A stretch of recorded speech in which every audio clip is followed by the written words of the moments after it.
You're from Nigeria, and you're doing ministry now, but you didn't start out that way.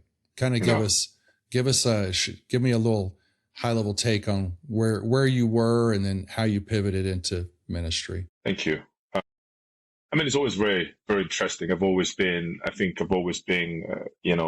entrepreneur at heart.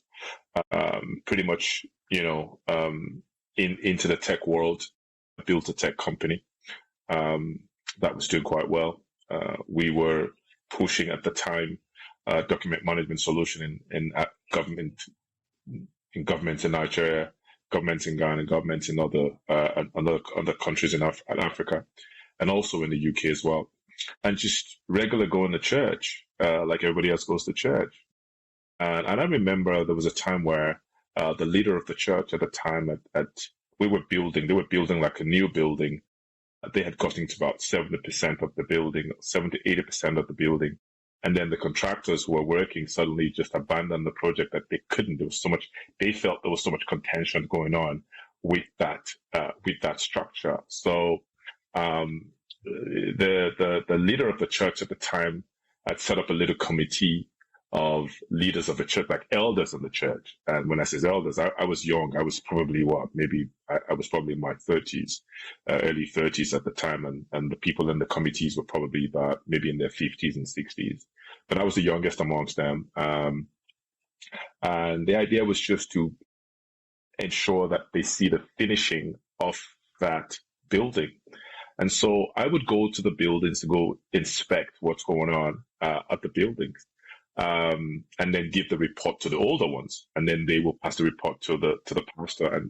And I thought it was something I could leave my office to go spend a couple of hours, but I realized sooner that it was very demanding because they didn't have the project manager on the ground that could help supervise that. So I was practically project managing that whole structure, and so I found out that I was spending a whole time there. So I would have my driver shuttle between my office and the church building to do all the work that I could do while I was trying to help them out.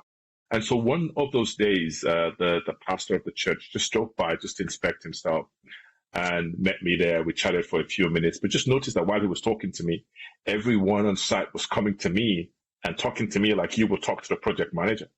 So he said to me in between the conversation that, look, could you please help me pick up something from the car? So I walked over to his car to pick it up. Before I got back, he had asked the questions. He had asked the people on the site that, look, why are you guys coming to? Why are you always talking to him? And they were like, well, he's the only one who shows up every day. Right. And, and he helps us with whatever it is we want. So he did all that while he didn't know, because all I did was to pass the information to all the leaders, and they would pass it over to him. And I think they had a prayer meeting that night with the workers. And by morning, my phone was just blaring up because all the workers were calling and saying, oh, thank you, thank you, thank you, thank you. And I said, what's going on with the thank? What are you guys thanking me? So the previous night at the prayer meeting, he had given them a tongue lash that all the workers in the church, this guy wasn't even a worker. This guy's just a member of the church that I got put on the committee. And he had such commitment to the project. And all of you should thank him. And that was why I got the calls in the morning. So I remember I was traveling the following day. I traveled to the UK. I think I traveled to London. And while I was in London about a week, I went for, it was a business meeting for a week. I got a call from the church office and they said to me, oh, look, Emmanuel, just to inform you that the pastor would have you sign up for the workers training. And I'm like, I didn't take up any form for workers training. He says, yeah, but he's mandating that they put your name on it. I says, well, if he says that, that's it. So that's how I joined the workforce in the church, just by being consistent in what, and diligent in what he had given for us to do. And that's how I started working as a church.